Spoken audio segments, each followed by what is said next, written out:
Today on the Ten12 Softball Show, myself, Eric, and Lea are previewing the biggest series of the weekend in the Big 12. That's Oklahoma State versus Texas Tech, and Arizona hosting UCF, plus a look around the rest of the conference, a little bit of a deep dive on Utah and why they're better than their record, and BYU head coach Gordon Eakin joins the show coming up. Exclusively on ESPN Plus, UFC 313, Saturday. Reigning light heavyweight champion Alex Pereira defends his title against number one contender Magomed Ankalaev, and an explosive lightweight bout between Justin Gaethje and Rafael Fiziev. UFC 313, Saturday at 10 p.m. Eastern. Buy it on ESPNplus.com/PPV.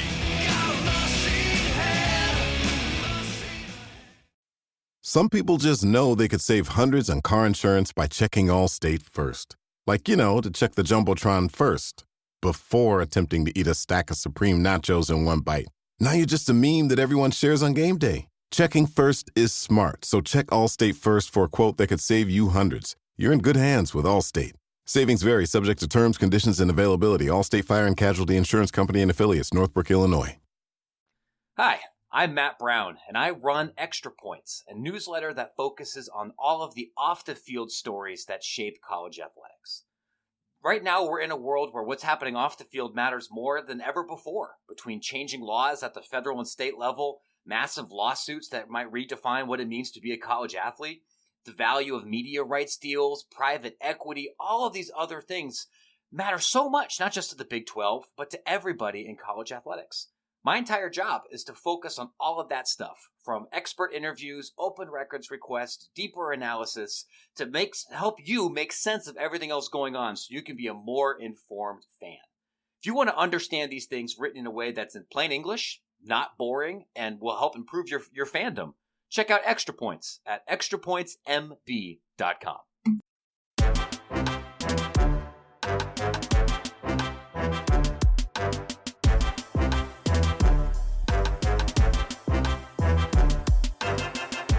Welcome to the 1012, the podcast that covers all 16 teams in the Big 12 Conference.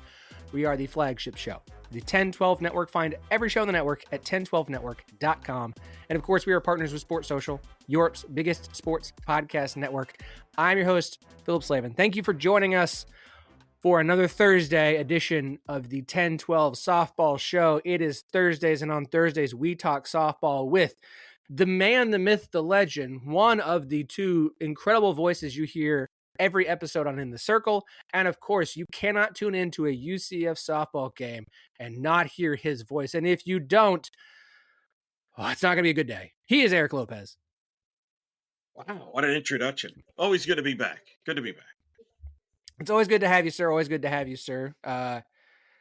We've got we'll get to it. We'll get to it. Also here, she's rocking some Iowa State gear for us today.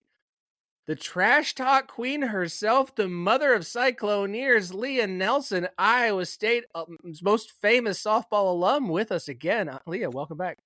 I don't know about that, but I appreciate it. I'm excited. I'm excited to be back. Always good. I mean, at this point, you're on this show. You're all over Cyclone Fanatic. Like, you are known as the mother of the Cycloneers. Like, name a more famous Iowa State softball alum at this point who anyone that's a casual would know. Oh, Sammy Williams, Angelina Allen. No, I said alum. Okay. Hey, funny story.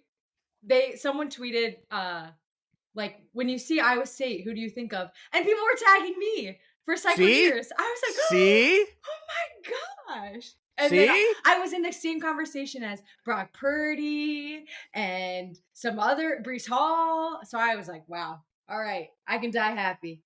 Are you as expensive as they are going to be now? Yeah, I'm worth a couple mil. There's two ways to view this. A, it's true, you are just that famous. B, Iowa State doesn't have a lot of famous people. Yeah, probably that one. I can already hear the Wide Right 90 Light Discord channel coming at me with pitchforks and torches, like I am the monster escaping from the village. Okay, we've got some softball to get to today. Coming up here in the back half of the show, BYU head coach Gordon Eakin is going to join us for this week's interview. Great conversation with him about BYU this year. Very excited, so stick around for that.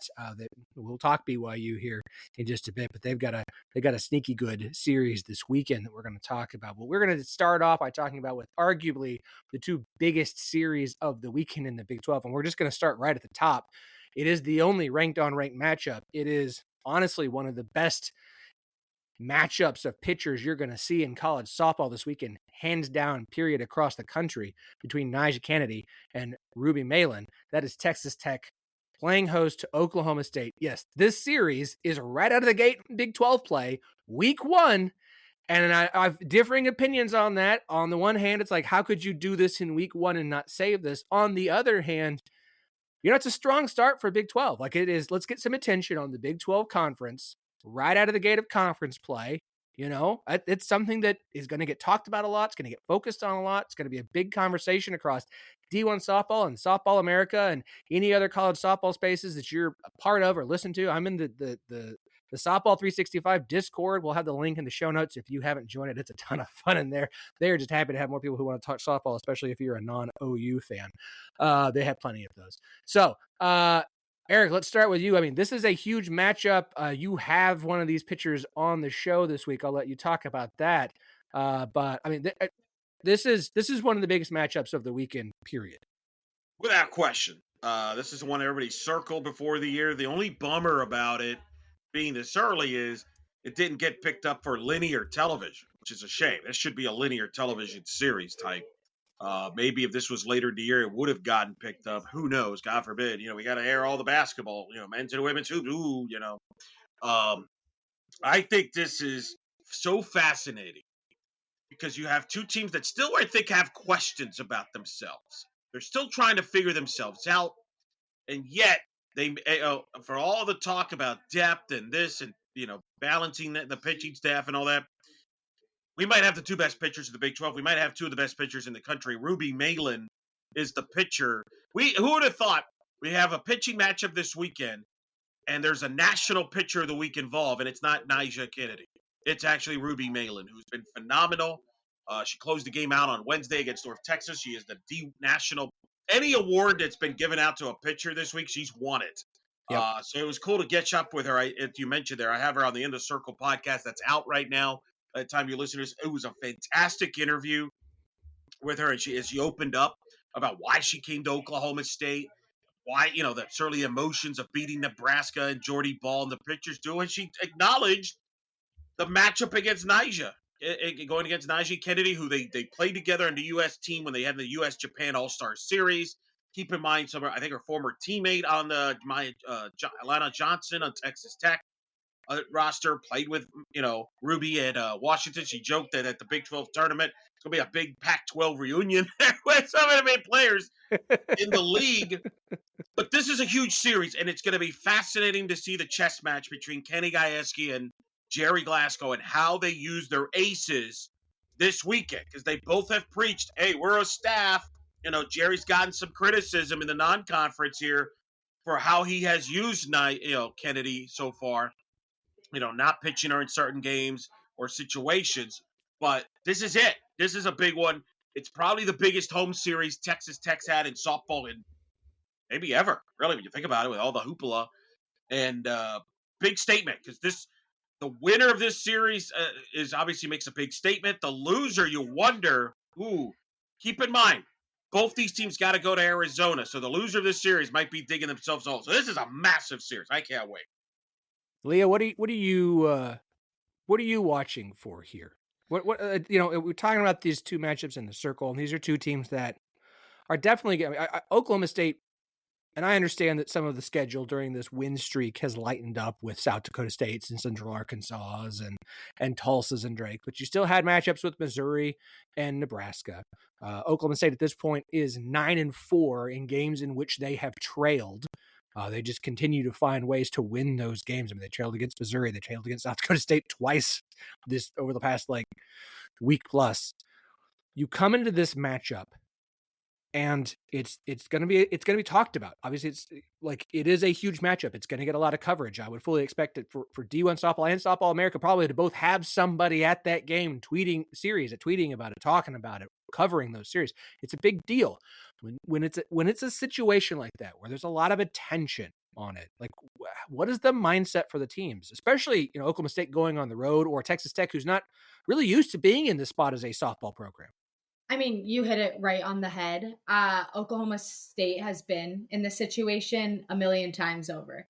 They know how to handle the pressure and all of the news outlets and everyone covering them. They get it. They get it. And not, taking away anything from Texas Tech, because they have individual players that have been in these situations. As a team, they haven't yet. And I think this will be a huge, test to them.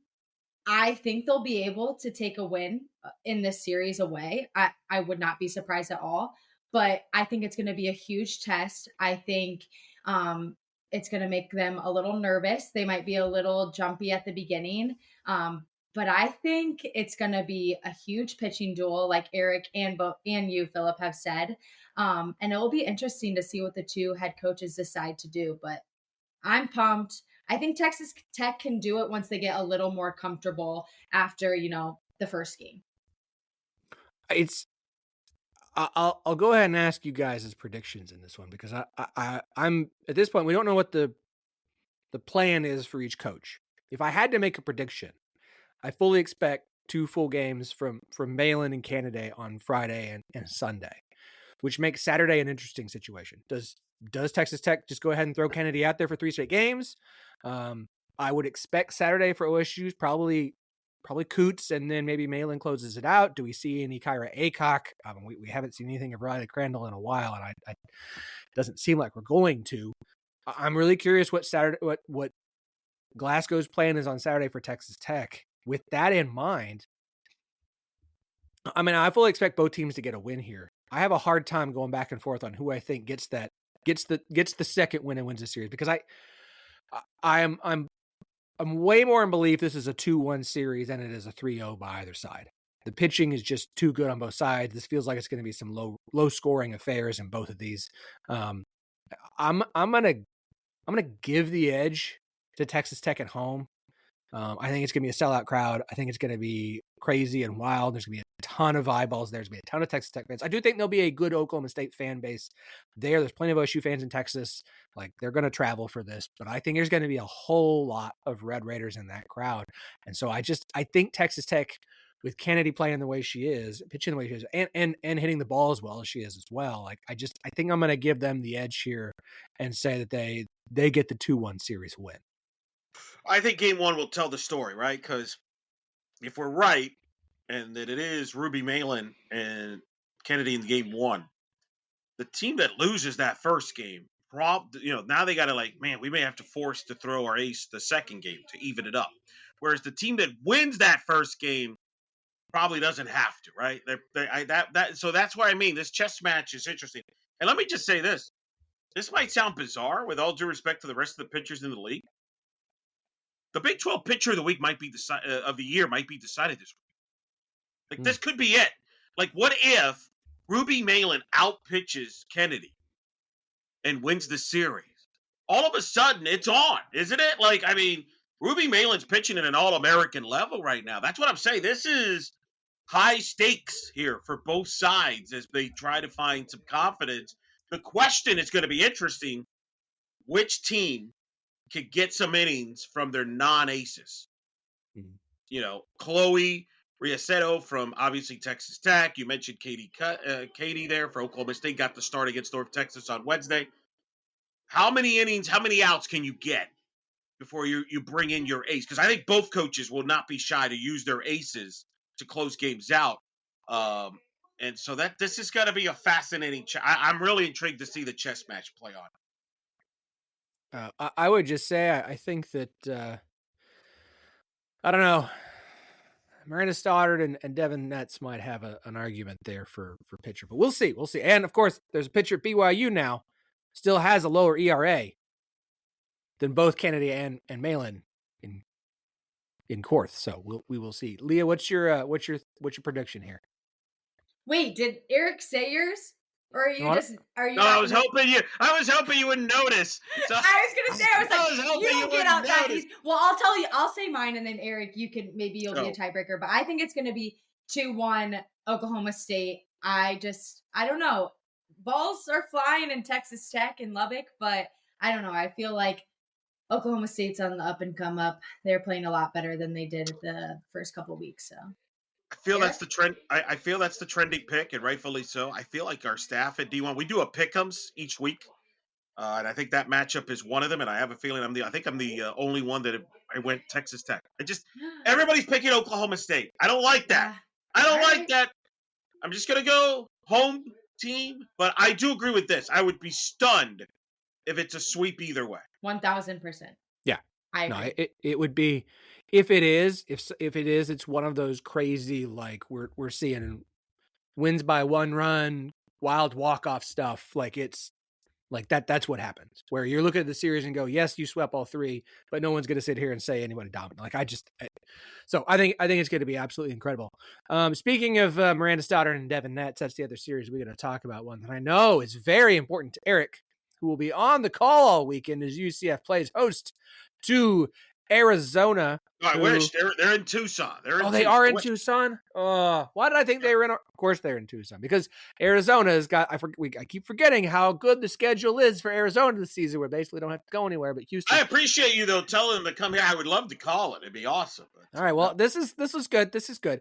Look, I mean, I think this is the second best series of the weekend. I mean, it's a young UCF team, and I don't think anyone's going to pick them to win this weekend. But look. This is the first series for Arizona as a member of the Big 12 Conference. Shout out to any poll who actually correctly has Arizona within the top 5 of their rankings, and boo to anybody who's like, "Oh, we have them at 10." Sure, ESPN USA Today. Coach. Do they really? I didn't see that. What? Hold on. I mean, I'm before I trash them too much more. I mean, it wouldn't be. I mean, I don't know why I'm shocked. I've trashed that poll in the past. So it's the worst poll. It is by far the worst poll. I know it's not D1. I know it ain't because we got them in, I think, 7th. 4. They have them 7th. ESPN.com USA Softball has Arizona 7th. They don't watch softball. Tell me that's just don't. Behind. Guess who they're one spot behind? Guess. Take a guess. UCLA? Yes. Who they beat? Yeah. Cool. Thanks, guys. Appreciate it. Yeah. Awesome. Yeah, look, this is fun, right? This is historic in a lot of levels. You mentioned it. This is Arizona's Big 12 debut. Nothing, I'm sure over there they're like, what? We're playing UCF? What?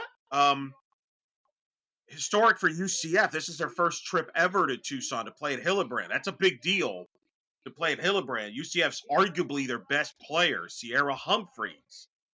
Her mom, Krista, played at Arizona for Mike Kendrea, won 3 national championships in the mid-90s, was a teammate with Jenny Dalton-Hill. So there's some history, some storylines here. You're right, Arizona's the overwhelming favorite. They've been on fire, and that's without Dakota Kennedy, who's been out with an injury. That's kind of the frightening thing. I think Arizona's the number 2 offense right now in many categories in college softball, behind only Florida, who, by the way, UCF will play after Arizona. So, hello. Yeah, look, this is going to be interesting. Is this young UCF pitching staff that I believe had 4 shutouts last weekend in 6 games? How can they contain the Arizona bats? And then the UCF offense are going to have to score some runs this weekend to have a shot here to pull the upset. The good news for UCF, there's no pressure. Everybody's expecting Arizona to run rough shot. UCF's coming in with a great RPI, 23. To put that in perspective, they were 62 last year at this point. That's a 39-spot improvement. But can they steal to me, if you're UCF, can they steal a game with their pitching staff and some timely hitting? That's the question. Because I do we've all 3 of us talked about how good Arizona is capable of being it. We've seen it, and we've seen it with them not at full strength, which is frightening. But I'm intrigued to see how these 2 teams match up. I did ditto Eric on what UCF has to come in and just play, because no one expects them to win. And I've been in UCF's shoes. We had to go and play Arizona at Arizona, and man, it's intimidating. You grow up watching that kind of program. So it's a little nerve-wracking, but they're beatable. Like Arizona is beatable, and UCF, they're young. Their pitching staff is young. But I think if they play loose and like they have nothing to lose, I think they could potentially take one from Arizona, but it's going to be tough. Eric, you nailed it on the head. Nothing too different. The biggest thing for Arizona, though, and what makes them the scariest is the fact that it doesn't matter what happens, they still seem to find a way to pull it off. I mean, we've seen them trail by multiple runs in like midweek games against teams like LMU, right? They trailed against UCLA. They've trailed multiple times this season, and they just find ways to come back and win. They have been absolutely incredible, especially late in games, that offense. When they have to score runs, they find ways to do it. I mean, it's been crazy. And so that's to me is the scariest thing about Arizona is like, what do you actually have to be able to do to beat Arizona at this point? Like, honestly, like what? Yeah, you're going to have to mix it up pitching wise against their offense. And that's why I'm interested to see what Coach Ball Malone does. I would not be surprised if she throws a bunch of arms at him early, like by committee. You know, Caitlin Felton, who's been on this show, has had a great year. Isabella Vega just came off a great week for her. You got Yesenia Lopez. I could see one of those games where they throw all three of them just to give Arizona different looks one time through the order and keep them off balance. Because Coach Ball Malone's a really good pitch caller. And so I think there's going to be chances for UCF here to take a game or two. But they got, to your point, Phillip, got to close the door. Can this young team close the door in Hillenbrand Stadium if it's late in a tight game? Because you're right, Arizona, you mentioned the LMU game, the UCLA game. They found ways to win games. But, you know, UCF's offense got to produce too. It's a young offense. It's starting to come around a little bit. But you're not going to win a 2-0 game in Hillenbrand. I don't believe. In that set, but you tell me, Lea, you play there. I've been told it's a hitter's park. The ball flies, right? Oh, the ball flies. I remember I think my sophomore year we played, and it was a couple of home runs right off the rip, and I think we were winning like 3-2 or something, and then Arizona came back and hit a couple more home runs, and then the park is popping. The fans go crazy. It's Arizona definitely has an advantage being at home this weekend. I mean, and look, not that UCF hasn't played in a lot of places and played in a lot of ballparks.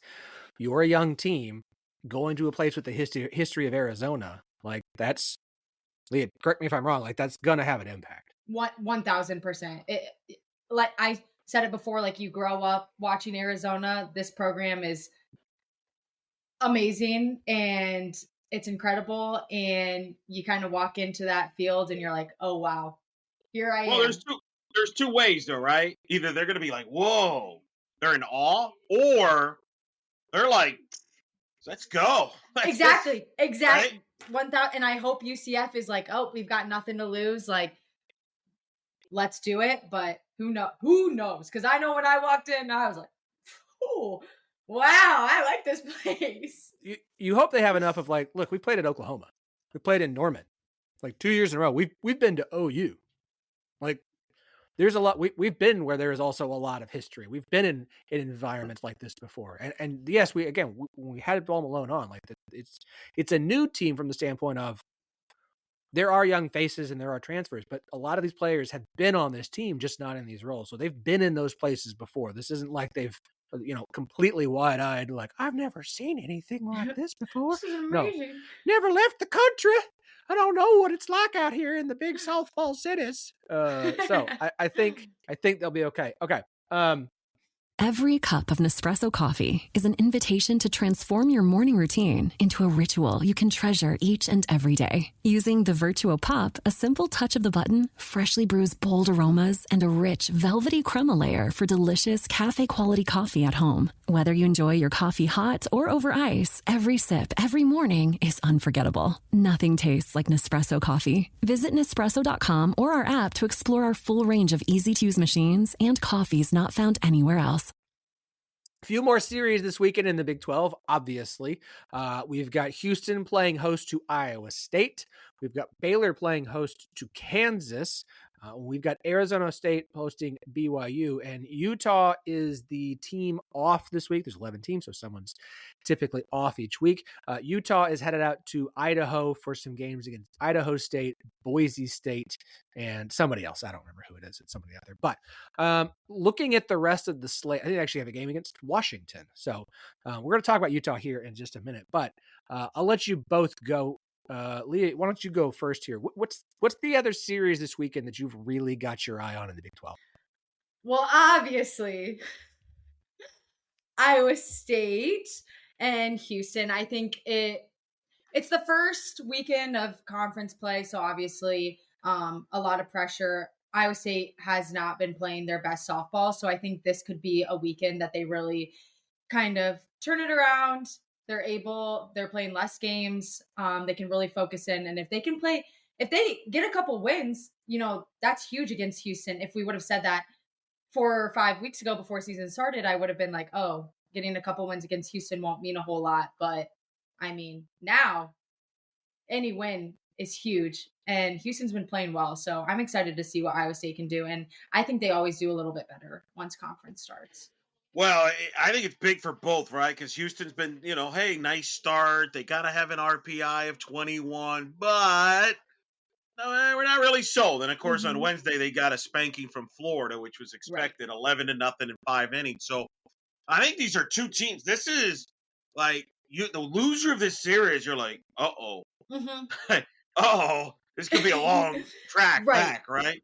Ball flies out in Houston. I've been a lot there. So this could be a high-scoring series because both teams still have questions pitching-wise. So don't be surprised if it's a high-scoring series. But I'm very curious how that young Houston team handles this beatdown they took from Florida going into hosting Iowa State. Is there a hangover there that Iowa State might jump on them? We'll see about that. I want to talk about the other two. I think Kansas-Baylor is a monster series. Baylor struggling with their injuries, certainly not pitching well, losing to Cal Baptist, losing to North Texas, struggling there against the Kansas team that had a quiet, nice week. Remember, Kansas swept Baylor last year I believe in Kansas. This year it's in Waco. So I'm curious to see how these two teams match up. But to me, the big one in the big picture is BYU and Arizona State.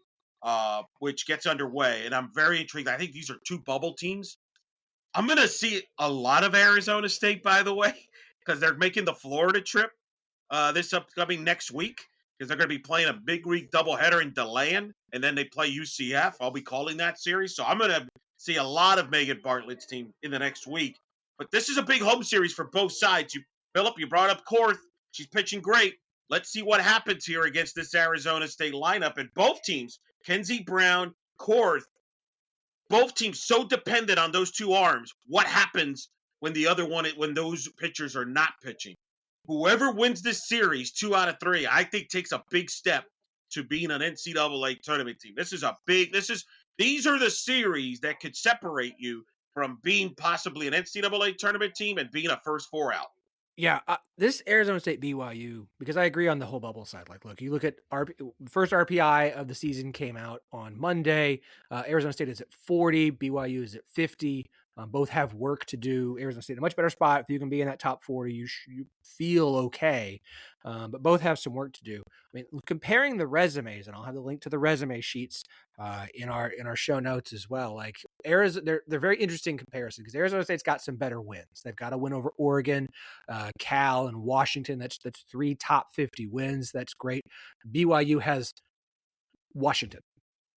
That's the only top 50 win they have. But whereas BYU has a few bad losses, Arizona State's got more bad losses because they've been so up and down. And so you look at the two teams, and it's a really interesting situation and series. And the big question is going to be, and I talked about this a bit with Coach Eakin, of like the pitching and the defense. Those two phases of the game have been awesome for BYU.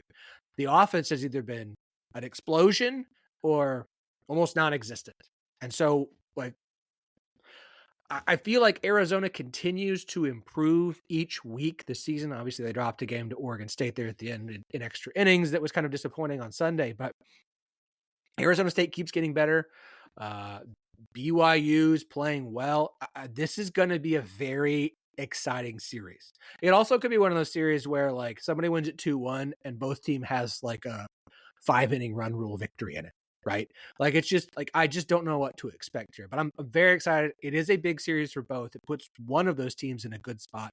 Both had plenty of opportunities for wins in the Big 12 moving forward, but it is a big series to me between two of the teams that really need an opportunity to kind of start getting their resume better so they can inch closer and closer into the gonna get picked as an at-large team at the postseason. I do want to talk about Utah before we wrap. Before we do that, y'all, charliehustle.com. If you are a new listener or a longtime listener, you know who charliehustle.com is. They are sponsors here of the 1012 podcast and the 1012 network as a whole. They are absolutely incredible. They're having a deal a day all through March. They've just put out brand new basketball stuff for a huge chunk of the Big 12. They've got some great dunk tees. They put out some new sweaters and hoodies. They've got a sales going on left, right, and sideways. They've got fleece sale. Like they're doing so much during the month of March. If you're in Kansas City for the women's tournament or you're going to be in Kansas City for the men's tournament, they're going to be there. Go stop by the store. Their store is awesome. Y'all, go stop by their store. They have a physical store. It is incredible. If you're not going to make it to the store, understandable. I'm not either. So just go to charliehustle.com. They've got something for every single Big 12 fan. And use our promo code 1012network, TEN12, the word network, and get 15% off all non-sale items. Look, sales going on, deals of the day. I can't even begin to list all the stuff they're doing. So go to charliehustle.com. Follow them on all the social platforms except Blue Sky, but I try and share all the stuff on there because we're on Blue Sky. Of course, I'm on Blue Sky. So, charliehustle.com, Vintage Made Fresh. Thank you to them for continuing to support us. Go support them. That's a great way of just supporting them supports us. It's a great way to do it, along with leaving us a 5-star rating and a review. And if you're listening on YouTube, liking, leaving comments, happy to do it. Okay, before we get to Coach Eakin, I do want to talk a little bit about Utah. Like I said, I'm in the Discord, the Softball 365, have a lot of great people in there, and it's really fun to just get to talk softball. And I've kind of gotten some questions about Utah, and we've kind of ignored them to some extent because it's been such a rough season for Amy Hogan, the team there. They're really young. They've got a good opportunity here in Idaho this weekend with 2 games against a good Boise State team, 3 games against the Idaho State team that beat Texas Tech, remember? They've got a game against Washington. This is a team that is better than their record says. That Fresno weekend was killer for them because they lost like 4 games where they had a lead in. They got to win over San Diego State last weekend. They got to win over Cal State Fullerton. Like they're so young and new and they're just not there yet. But there's still to me some promise for this Utah team. There's so much of the impact is by young players. The pitching has been so up and down, but it's what you expect from a young team, right? And it's a talented young team. I mean, Brooklyn Carrion is a redshirt sophomore. She's pitched for how many? 36 innings. You get sophomore Shelby Jones, who's pitched for 48 innings, and you get Haley Nastretti, who is a true freshman, who's pitched for 52 innings. So all of their lead pitchers are freshmen or sophomores. It's just a really young team. I've watched enough of them to say, I see it. I see the potential. I see what this team can be if they can get some things figured out. So, Eric, go ahead.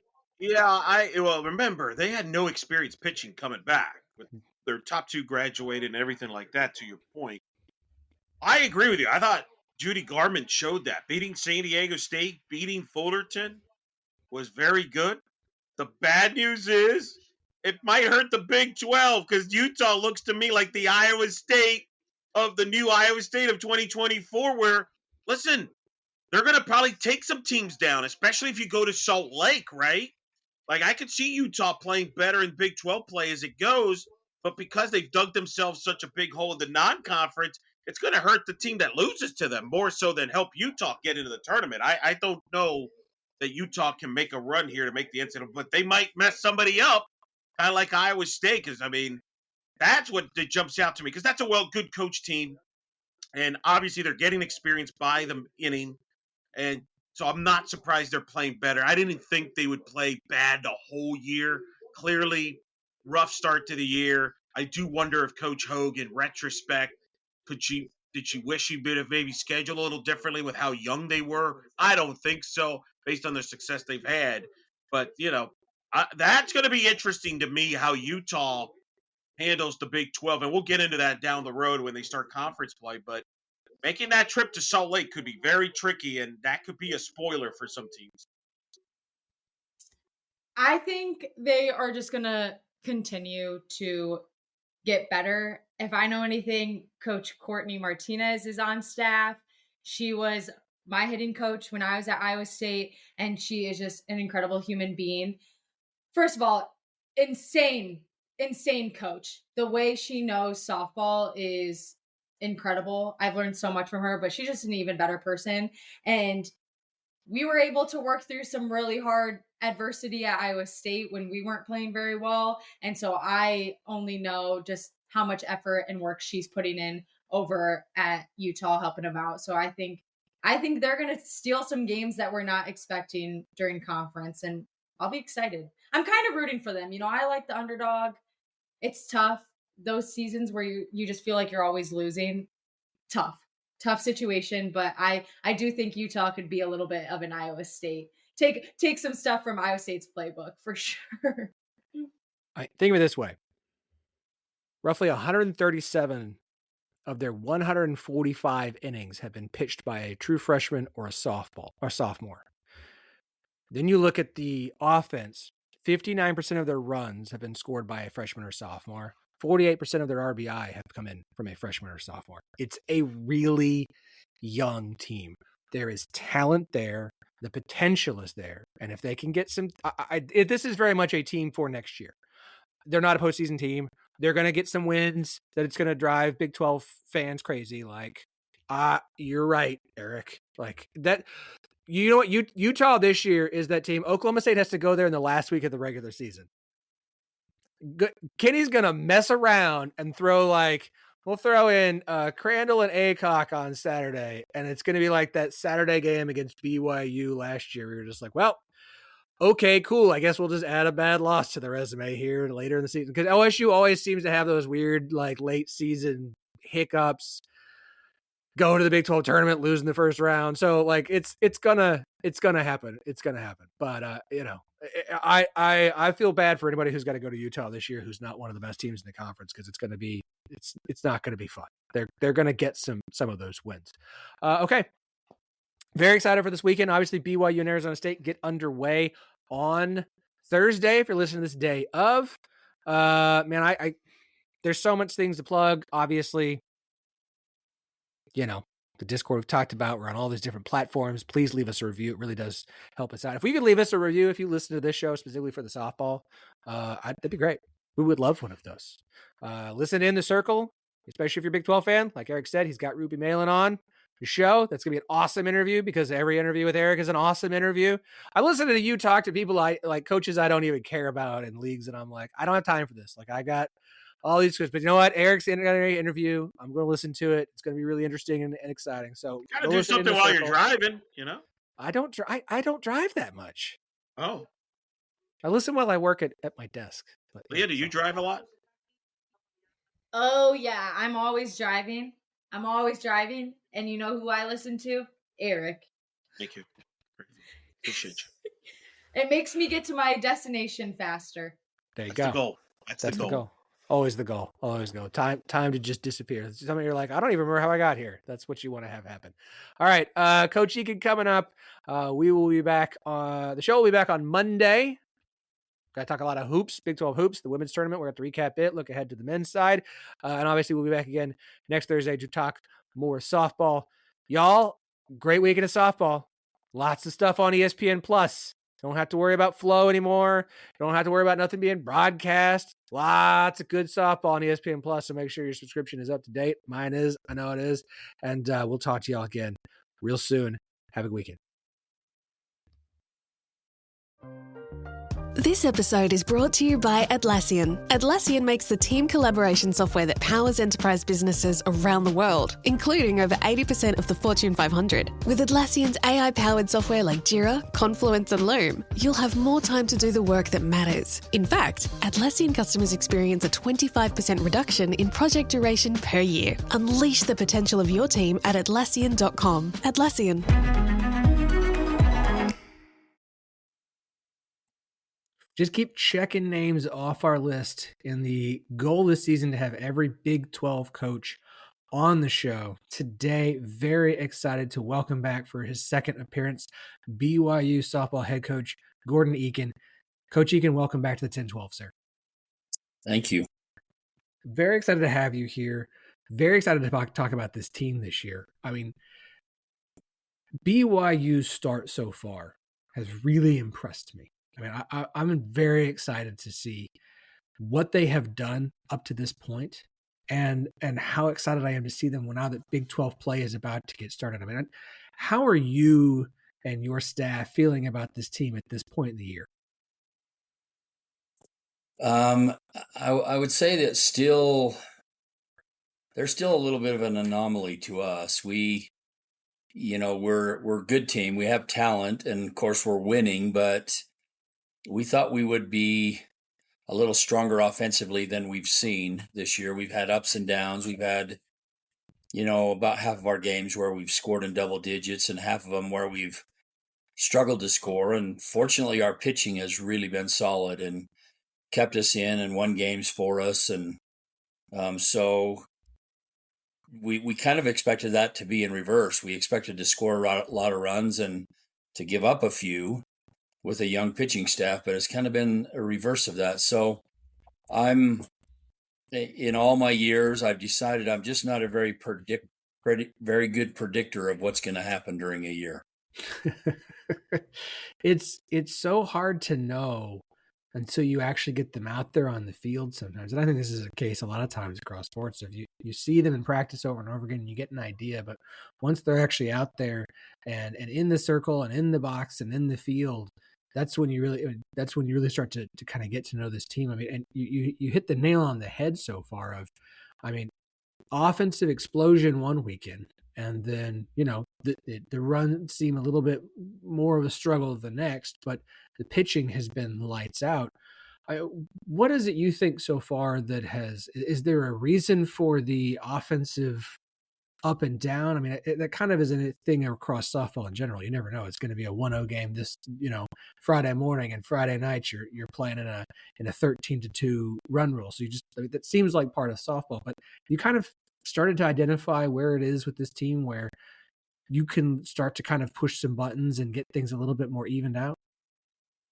Yeah, I've been trying to push them, and I'm not positive I'm pushing the right ones. We had a good weekend last weekend, and we're pretty effective offensively for the most part, but not to the degree we think we should be. So I keep trying to push those buttons. I'm not positive I'm pushing the right buttons, but I'll keep trying. And, I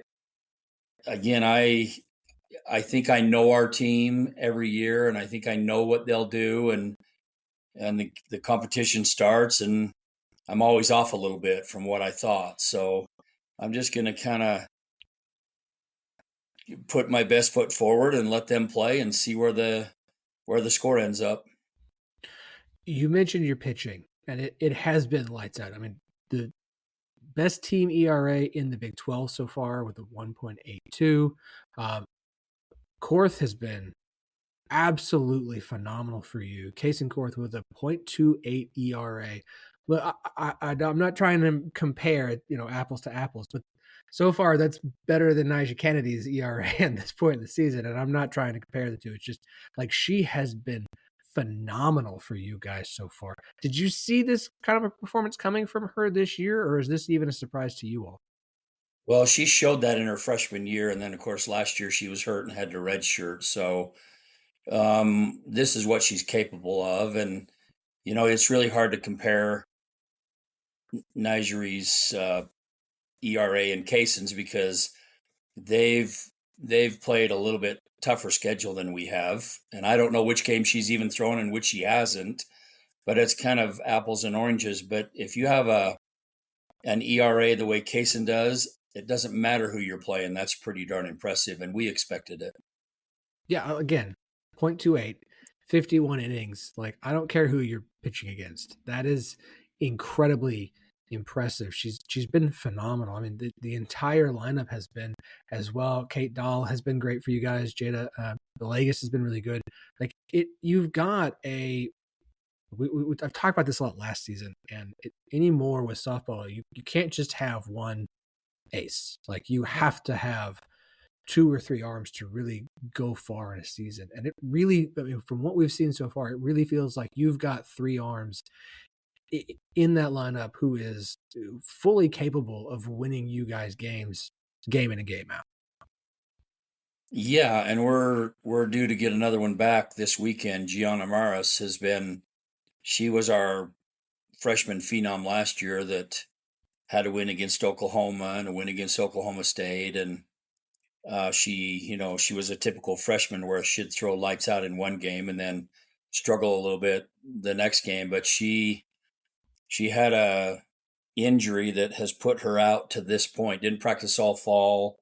We weren't sure we were going to get her back at all this year, but she's been cleared to start playing. And in her workout today, she was hitting 65 miles an hour with good control back on day one. And so we're going to get her back as a left-handed arm to go along with our other pitchers in our pitching staff. And I think that's really going to help us as well. Man, that's got to be exciting to see how well your pitchers are already performing, and to know that you're going to add somebody else to that collection that is as talented and has had the ceiling that she had just last year. To be back in, I mean, I'm excited for you guys. Yeah, we're glad to have her back. You always will take all the arms you can, but a left-handed arm that can do what she has done and is capable of doing, we're really excited to put her in on the staff now. It's phenomenal. And look, we talk about pitching, but the defense has been great for BYU as well. I mean, you lead the Big 12 with a .977 fielding percentage, which is awesome. Like, even if the offense comes and goes, it really feels like between the pitching and the defense, I mean, when the offense is clicking, this just feels like a really good team you guys have this year. Yeah, I mean, if we can start, we're doing pretty well in two of the three phases with, if you were to call it that way, with pitching and defense. We're pretty consistent in those areas. Of course, the Big 12 hitters, I think, will present some new challenges to our pitching staff.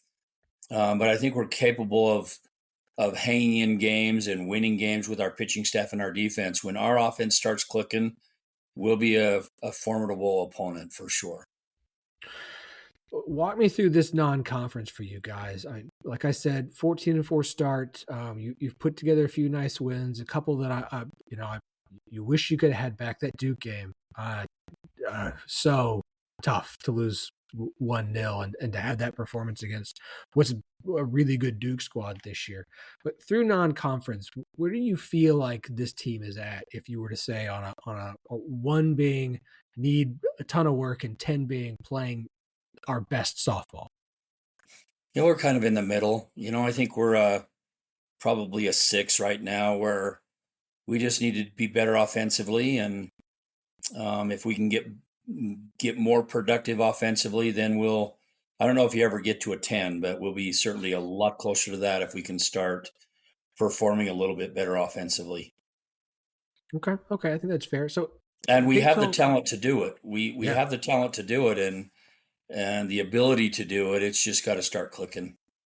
Yeah, I mean, and look, you've gotten Brittingham and Milkowski and Townsend and Morrow. Like, the batting lineup has so much potential. All of them are fantastic. And if you start to see that consistency, I mean, the potential is there. Who do you feel like is the batter who has yet to really break out this year, that you look at and say, I know she's got so much more, and if she gets it going, look out?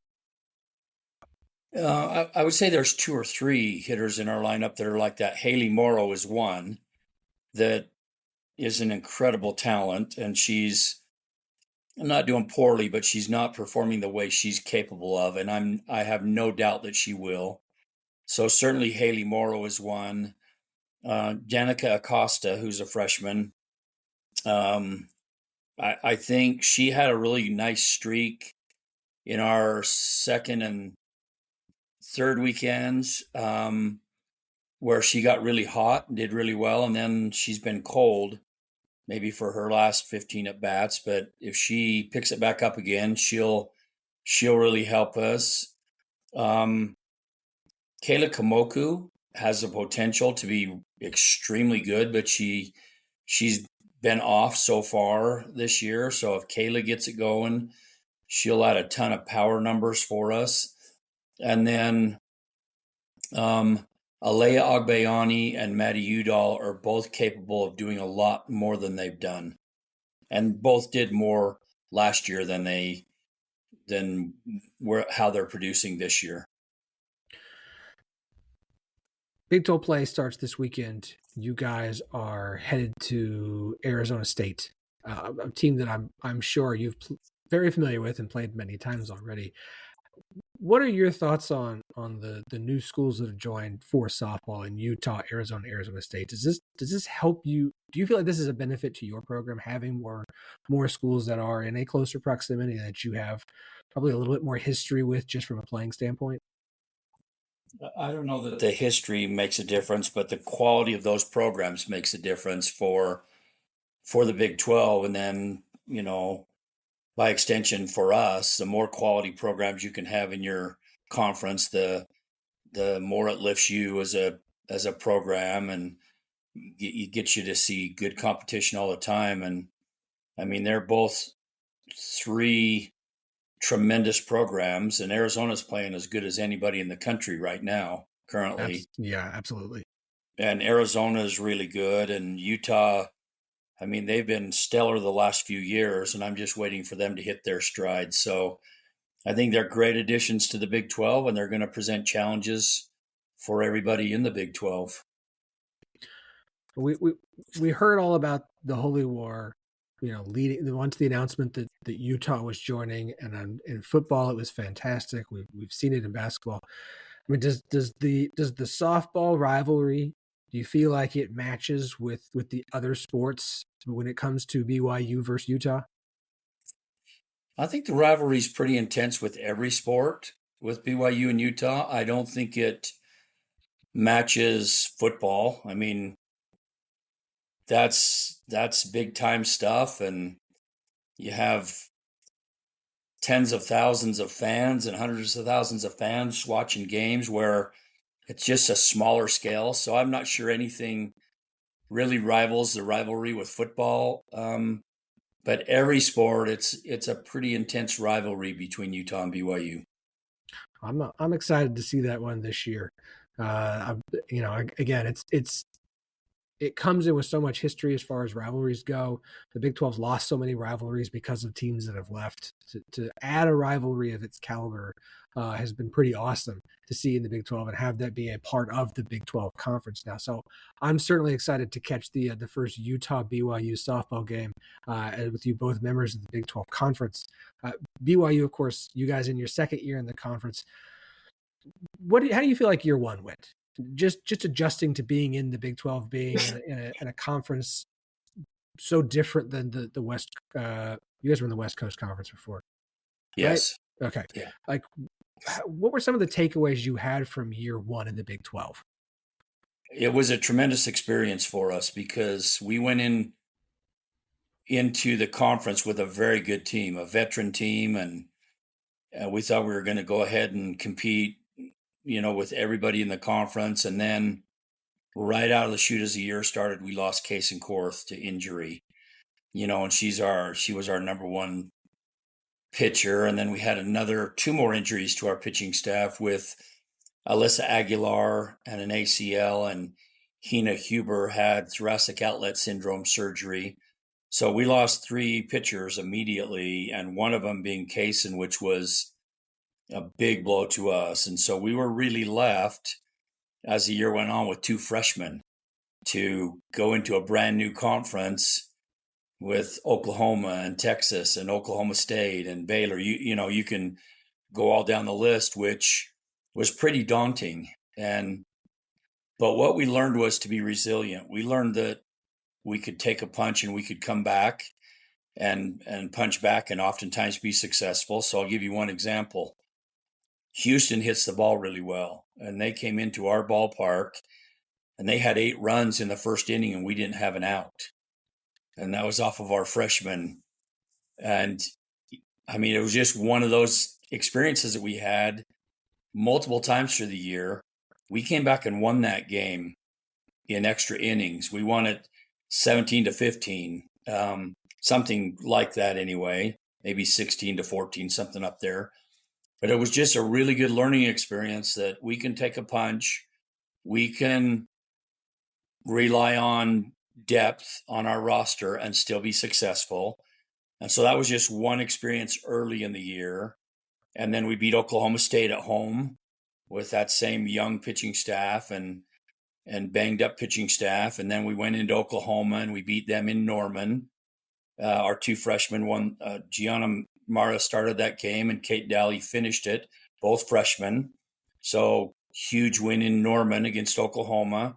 And then we went into the conference tournament with Oklahoma State as our first draw, and we beat them in the conference tournament, all with young pitching.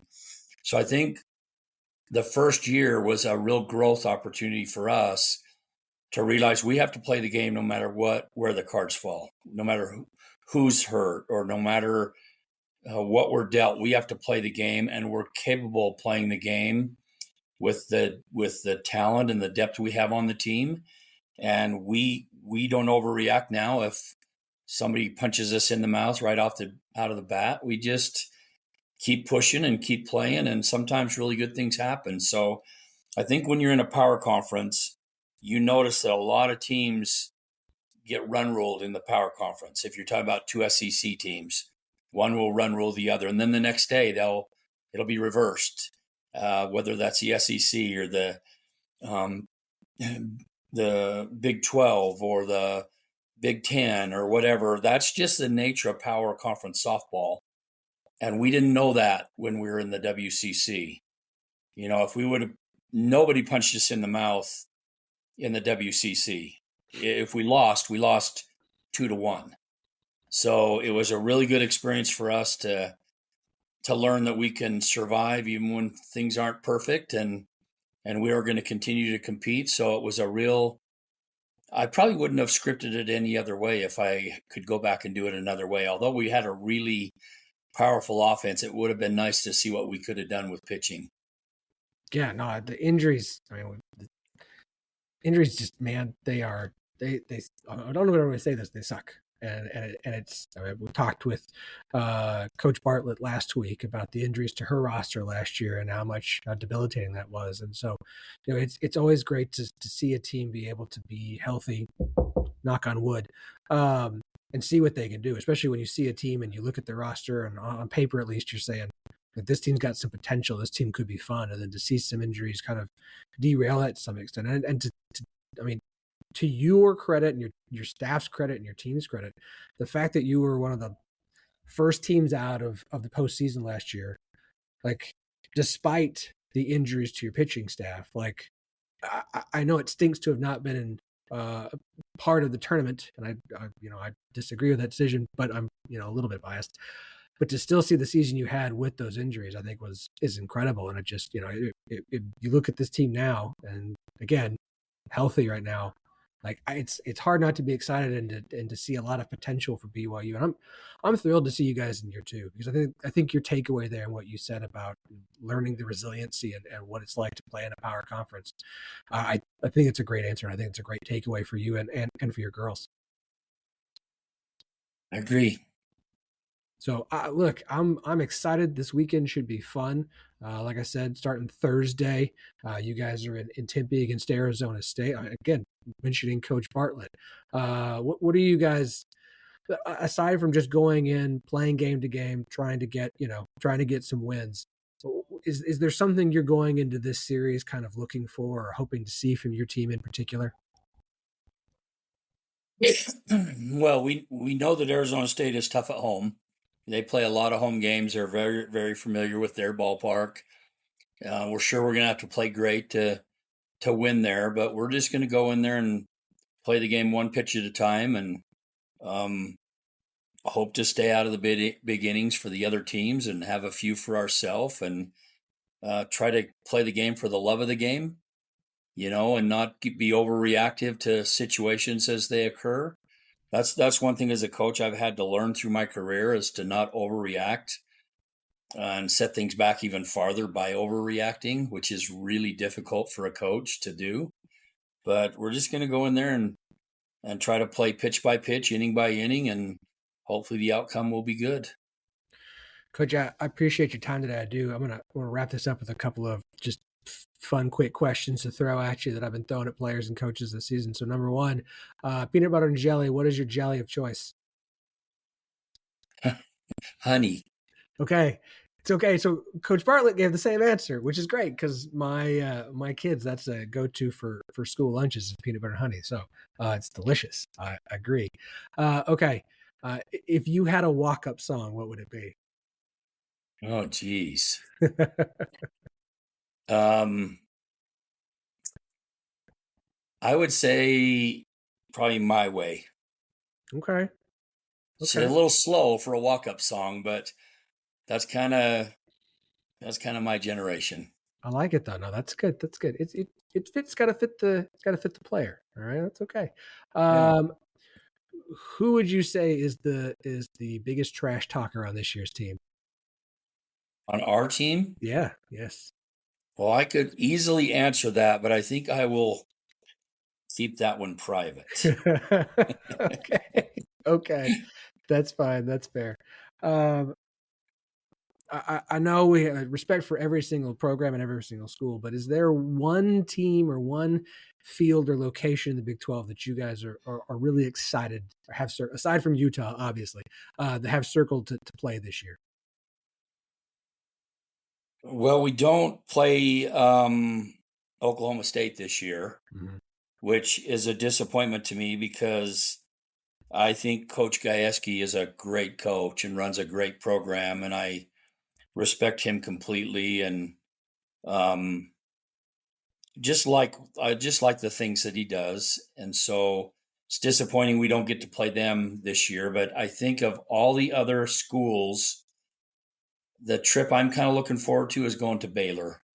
Okay. Again, Glenn Moore is a great coach, a good friend, and I've never played at Baylor.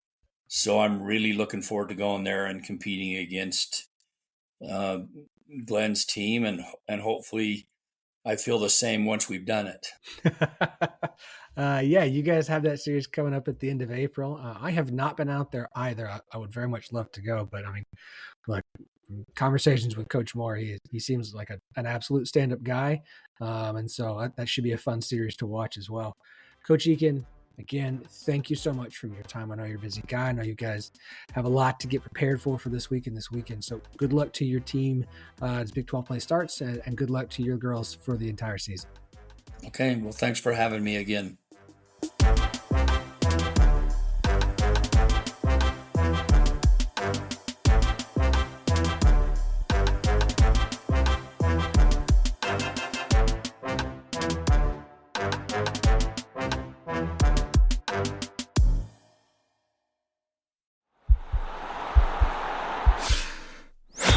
This podcast is part of the Sports Social Podcast Network.